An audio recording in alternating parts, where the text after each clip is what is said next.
कहते हैं कि समय के साथ चीजें मिल जाए तो उसकी कदर होती है। समय के साथ जब सरकारी नौकरी मिल जाए तो उसकी कदर बहुत ज्यादा होती है। वहीं कभी कभी जब लेट कुछ चीज मिलती है तो एक फीलिंग आती है कि क्या मेरा कुछ नुकसान हो गया यार। ऐसे ही कुछ सवाल सर्विस एंट्री एस्पिरेंट्स हमसे पूछते हैं। इसलिए सर्विस एंट्री एस्पिरेंट्स के जो मेंटोर है कैप्टन एसके सर को आज त्रिशूल डिफेंस एकेडमी के स्टूडियो में इनवाइट किया और उनसे ये डायरेक्ट सवाल। सर, फौज में कुछ एंट्रीज है जो आपको यंग एज में मौका देती है ऑफिसर बनने का। एनडीए हो गया, सर्विस एंट्री में एसीसी हो गया। वहीं कुछ एंट्रीज ऐसी हैं जहां आप लेटर एज में अफसर बनते हैं, जैसे एससीओ एंट्री, जैसे पीसीएसएल एंट्री। ये वीडियो विशेष करके उन्हीं एससीओ एंड पीसीएसएल एस्पिरेंट्स के द्वारा पूछी गई है कि क्या एससीओ पीसीएसएल के द्वारा जब हम फौज ज्वाइन करते हैं तो हम कुछ खो बैठते हैं। जैसे क्या हमें पेंशन नहीं मिलेगी, क्या हम रेजिमेंटल को कभी कमांड नहीं कर पाएंगे, क्या हम हमारी एज जो है वो 54 से कम भी हो जाएगी, रिटायरिंग एज, क्या हम आगे जो रैंक स्ट्रक्चर है कर्नल के ऊपर कभी नहीं बढ़ पाएंगे। तरह तरह के ये सवाल। तो सर आपसे गुजारिश है कि आज इस मुद्दे पे बात करते हैं कि वो फौजी भाई जो एससीओ पीसीएसएल के द्वारा फौज में जा रहा है वो क्या खो बैठता है। खोते तो कुछ नहीं है सर, पाते ही हैं सब कुछ। ये तो दिमाग से निकाल दीजिए कि खो दिया आपने कुछ, बहुत कुछ पा लिया यार। You become a commission officer in army, और क्या चाहिए आपको। You got enrolled in army as a jawan, you served army for several years, और वहां से फिर ट्रांसफॉर्मेशन आपकी होती है और आप ऑफिसर बनते हो। कितने ऐसे लोग हैं जो जेसीओ बन करके ऑफिसर बन रहे हैं, अदरवाइज ऑनरी रैंक लेकर के वो घर चले जाते हैं, या सूबेदार मेजर, उसके बाद ऑनरी रैंक आता है, एक दो ऑनरी रैंक होते हैं, आप वो लेकर के घर जा सकते थे, लेकिन आपको परमानेंट कमीशन मिल गई।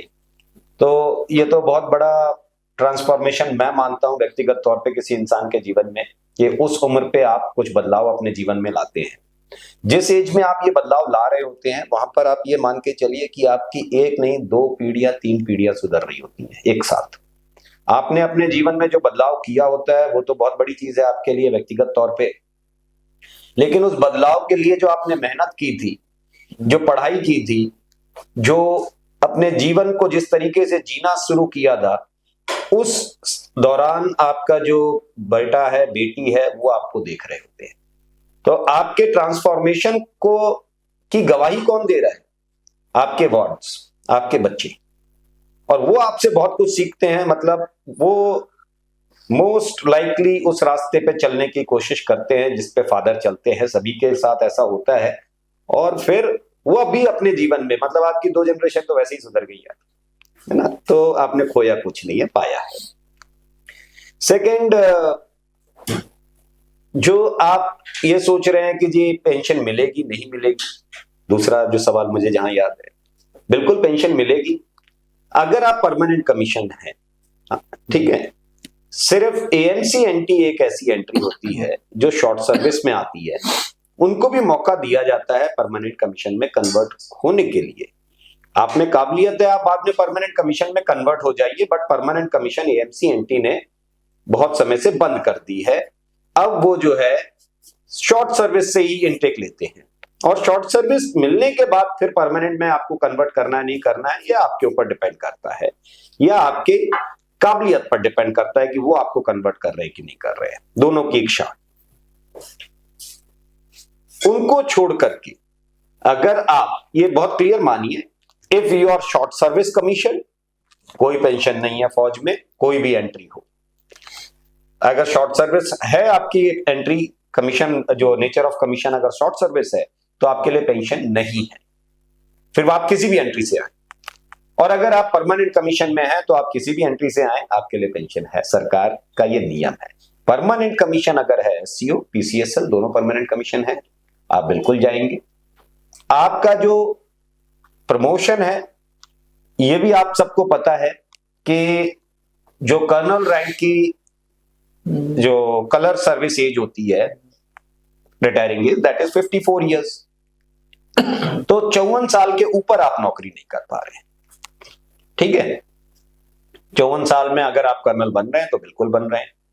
अगर आप 54 साल तक कर्नल नहीं बन पा रहे हैं, या आप कर्नल बनकर क्यों हायर रैंक्स की तरफ नहीं बढ़ पा रहे हैं, क्योंकि होता भी नहीं है ऐसा, आप उस एज कैटेगरी में नहीं आ पाते हैं, तो फिर 54 ईयर्स के बाद आप रिटायर हो रहे हैं। जो आपका रैंक है वो आपको उसका पेंशन मिल रहा है आपको।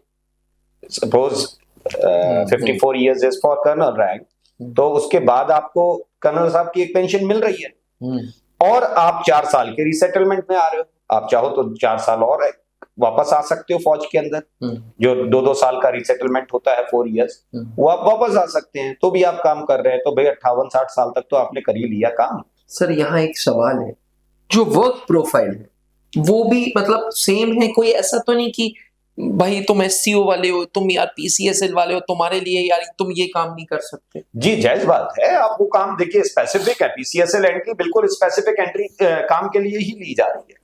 आपका काम है रिकॉर्ड ऑफिसर, एडम ऑफिसर, या जो टेक्निकल ऑफिसर्स हैं जितने भी आर्म्स के, वो आप पीसीएसएल एंट्री के थ्रू आ रहे हैं। तो आप फिर दूसरा काम क्या करेंगे उसमें? आप अगर रिकॉर्ड में बैठ गए जा करके, तो आप रेजिमेंट से तो बहुत दूर हो।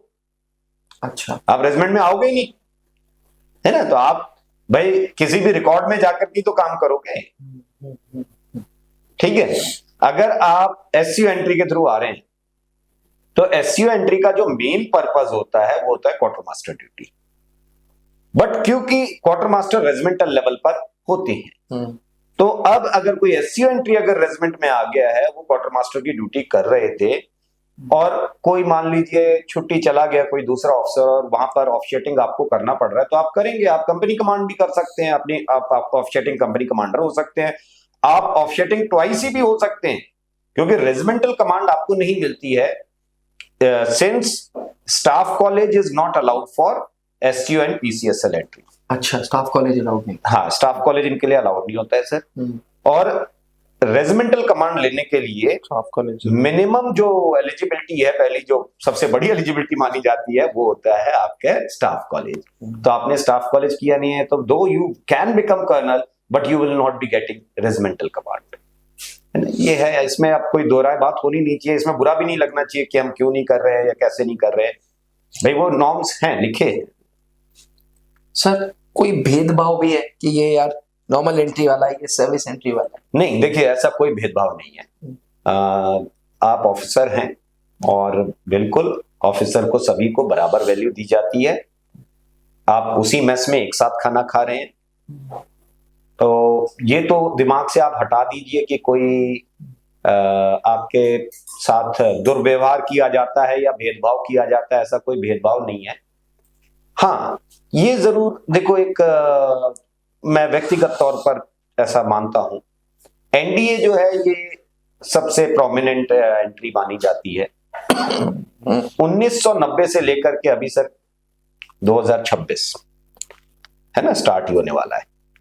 पिछले 36 साल से आप तीनों सेनाओं का इतिहास उठा करके देख लीजिए, तीनों सेनाओं में जो चीफ रहे हैं वो सब एनडीए एलुमनाई रहे। तो इस एकेडमी का अपना दबदबा है।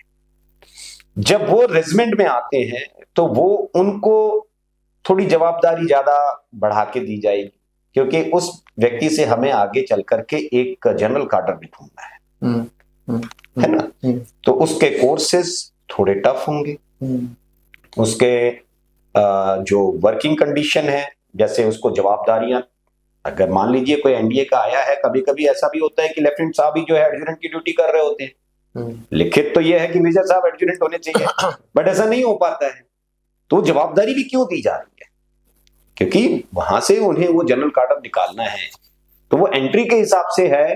बाकी ऐसा नहीं कि आपको जवाबदारी दी जा रही है, आपको तो बहुत बड़ी बड़ी जवाबदारी दी जा रही है। एससीओ एंट्री, क्वार्टर मास्टर, यार पूरी रेजिमेंट का खाना पीना ऑफिसर से लेकर के जवानों तक, आपके वेलफेयर जो है वो आप ही को देखना है।